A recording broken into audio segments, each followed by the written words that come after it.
El reloj.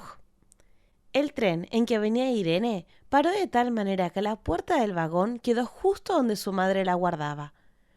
No halló las cosas como esperaba, aunque no estaba segura si era porque habían cambiado o porque ella las recordaba con más colorido, menos ajadas, como se ven las cosas en la infancia.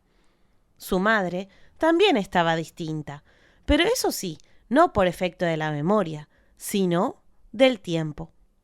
Mientras bajaba el equipaje, la abrazaba, y luego mientras caminaban hacia la casa unas pocas cuadras, tuvo la impresión de haber hallado el tiempo que en la ciudad se le iba tan rápido. Estaba todo allí acumulado. También le pareció que allí todo tenía el color de la arena. La primera ceremonia al llegar a la casa fue tomar mate largamente en la cocina. Irene hablaba de los estudios que estaba por terminar, de las amigas con quienes vivía, del hombre con el que planeaba casarse. Luego comenzó a hacer preguntas sobre el pueblo, sobre sus antiguos compañeros, los que habían partido como ella, los que no se habían ido, los que 3 años antes habían asistido al velorio de su padre, y los que no. Con las preguntas llegaron los recuerdos de su infancia. Del colegio, sobre todo recordaba los recreos, los juegos, las tonterías que habían sido para ella grandes aventuras. El recuerdo de un suceso, más nítido que otros, la llenó por un instante de secreta vergüenza.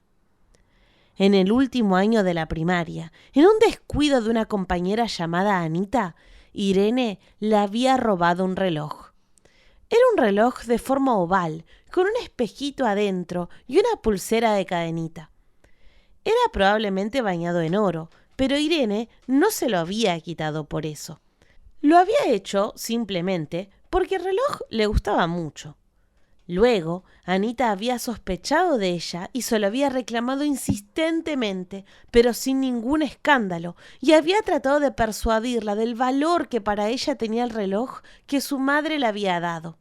Le había prometido que nadie se enteraría si se lo devolvía, pero Irene había negado una y otra vez y había optado por ofenderse ante la desconfianza de su compañera, quien finalmente se resignó a la negativa, rogándole que jamás se olvidara de darle cuerda, porque, le dijo, era muy delicado y se estropearía mucho.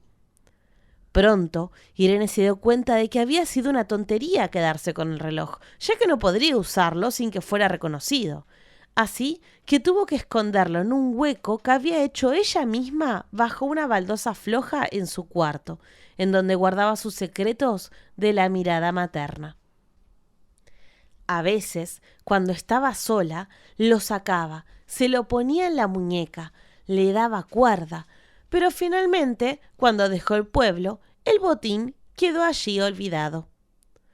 Un rato más tarde, mientras instalaba en su cuarto, que la madre mantenía limpio, en el mismo estado en que lo había dejado, recordó nuevamente el reloj. Corrió un poco a la cama, reconoció la baldosa y la levantó, y lo encontró, bastante sucio de verdín. Lo limpió con cuidado y lo guardó en el bolsillo. Durante el almuerzo hizo que su madre le contara todo lo que supiera sobre Anita. La madre le dijo que se había mudado a las afueras hacía años y no volvía al pueblo desde entonces. En un principio, las malas lenguas dijeron que sus padres la escondían porque estaba embarazada, pero nada confirmó el rumor. Cuando los padres murieron, no se la vio en el funeral.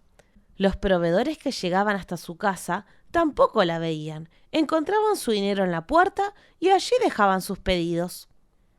Irene decidió que iría a verla por la tarde.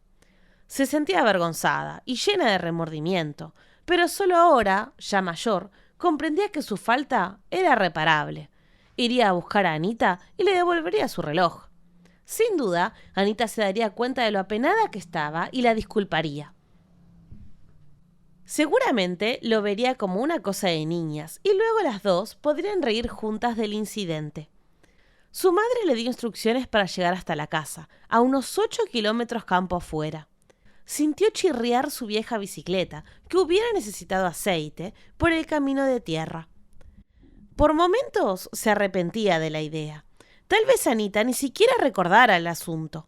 Y además, ¿quién sabía qué grandes motivos tenía para aislarse de esa forma?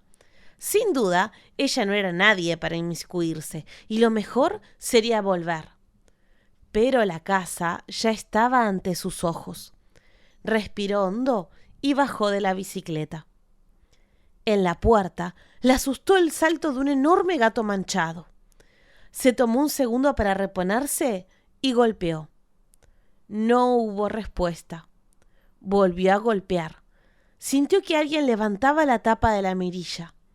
Una voz de niña preguntó: ¿Quién es? Busco a Anita. Soy Irene, una amiga. Irene Frías. Ah, Irene. ¿Vos podés pasar? Fue la inesperada respuesta. La llave giró el picaporte y se abrió la puerta. Irene la reconoció enseguida.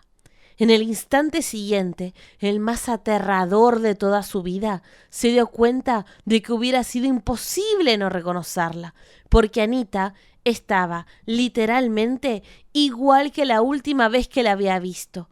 Tenía el cuerpo de una niña de 12 años, su pelo, su rostro. De pie frente a ella, solo sus ojos no eran los de una niña. Irene oyó de sus labios el reproche más resignado y triste que hubiera oído. «No le diste cuerda».